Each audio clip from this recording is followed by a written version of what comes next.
Hello, my name is Kalesi Volatabu, and this is my story.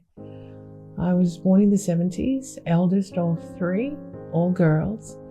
Grew up in a house that was, every day was, domestic violence was a norm at home, and alcohol abuse as well. So, we live in the era during that time. My father played rugby. We lived and breathed rugby.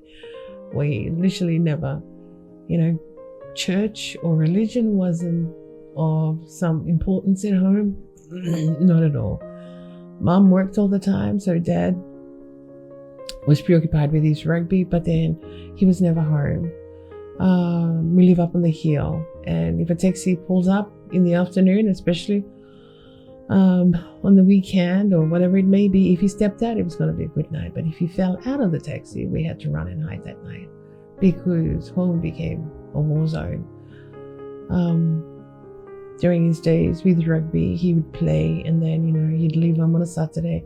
He wouldn't come home till Sunday night, Monday or Tuesday for that matter.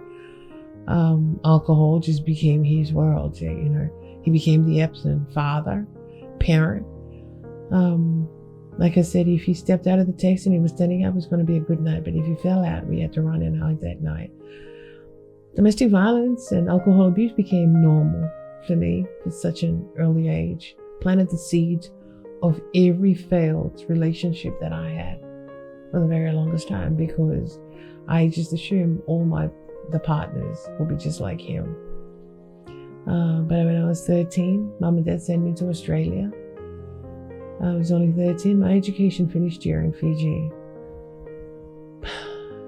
Didn't think anything of it because I was only going there for 4 weeks and I was going to come back. Was happy. But when I got to Australia was a huge culture shock for me because everybody talked different, they dressed different, they ate different food, something that I wasn't used to. But the family I went to stay with, they were my extended family. Didn't know who they were, but I had to learn to get to know them. But at the same time, at that, me, for that matter, we don't get the platform to challenge or ask, why do I have to go? How long will I be there? You don't ask questions, you just go. Parents say you go, you get up and you run. 4 weeks, I knew exactly.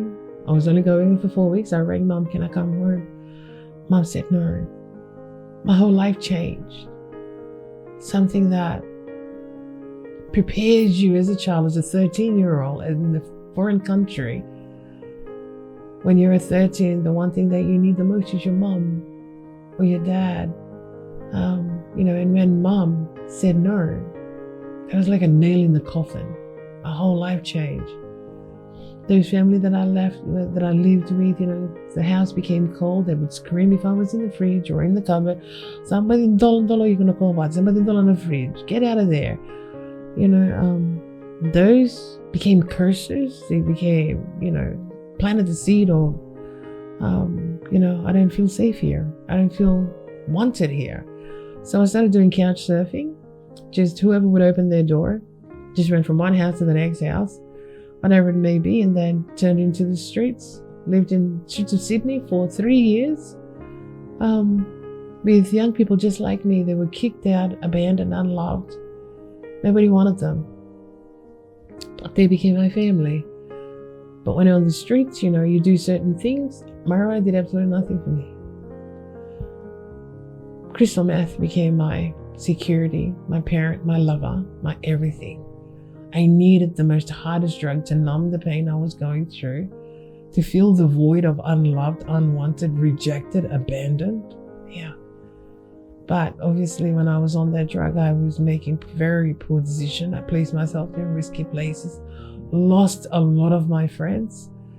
I call them my family. They OD'd in front of me. But even for me, assaulted a few times, raped twice, trying to commit suicide a few times. It just became the world of, when you get into the streets, you get into the drugs and you do things when you're on the street. 17, I met someone that helped me escape the streets. But still, we moved in together, thought we started a new life, but the ghost of my past was still chasing me. Our son was born in 1991. He was a blessing. And I knew that I would give this child everything that I didn't get growing up. When he was 18 months old, there was a knock at the door in the middle of the night. Immigration officers were there. I opened the door and, they said, "Are you so-and-so?" I said, "Yeah." Nobody told me I needed a visa to stay in the country of Australia. I had 10 minutes to say goodbye to my son and walk out the door handcuffed. That was like another, few nails in the coffin. Especially when you're a teenage mum, nothing prepares you being a parent, let alone being removed from a house with immigration because you were an illegal immigrant. They took me from the house, took me to the nearest police station, processed as a criminal, strip searched, fingerprinted, and placed in a cell. I got on my hands and knees. I have never prayed. After everything that I've gone through, I always wondered, where was this God that they say that you have? But when it was rock bottom for me, I got on my hands and knees and I just prayed, crying out for this God and saying, "Lord, I'll give my life to help one child, just to help one child get out of the mess. They don't have to go through the mess that I went through, to stand in the gap for them, to fight for them, so they don't have to go through what I've gone through." 3 days later, I got transferred to Villawood Detention Center. And that was walked down those barbed wires and I just thought, wow, what did I do that was so wrong? I left Fiji 5 years ago and I found myself behind bars. And this is where my life is.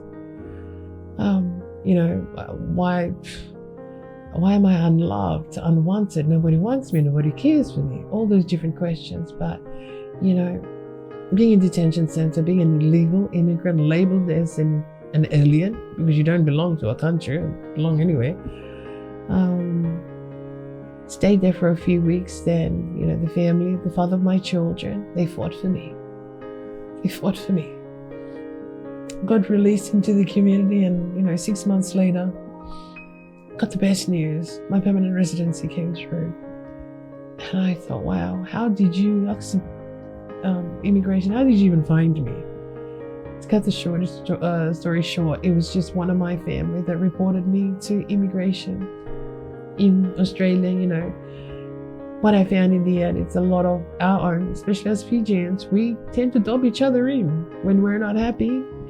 Why should you be happy? So dobbed me in, and that's how it was. It was quite, eye-opener for me. I look at it now. When you ask me a question, who are your family? Those who I met on the streets are my family. Those who have walked my path are my family. So it's not just by blood. From there, I started doing, my first certificate was in engineering, sandblasting, powder coating. Started in prisons in 98 as a probation parole officer. Police had hunted me. Started working with young offenders committing armed robberies throughout New South Wales. Then I went to the Australian High Court Mental Health Tribunal. Then I became a prison officer. Amazing things when you lived on the street and God started moving you. Just in awe.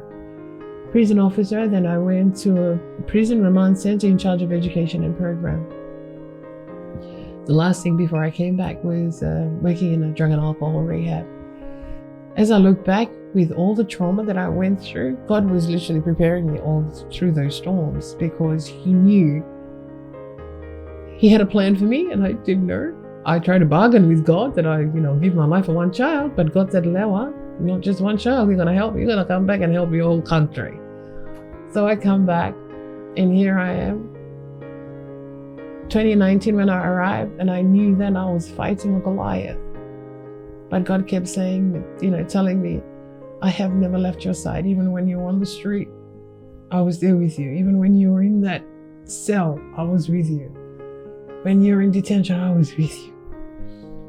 And I come back, I will never leave you. I am still there with you. I'm right next to you." So I get up every morning saying, "Lord, I want to see a miracle today." My favorite scripture is 1 Corinthians 2:9. "No eyes have seen, no ears have heard, no mind can conceive what God has prepared for those who love Him." I gave my life and I forgot that bargain. that I made with him. As I look back, I love him with every core of my soul. And I will keep fighting for those who've gone through what I've gone through. And obviously not just for one child.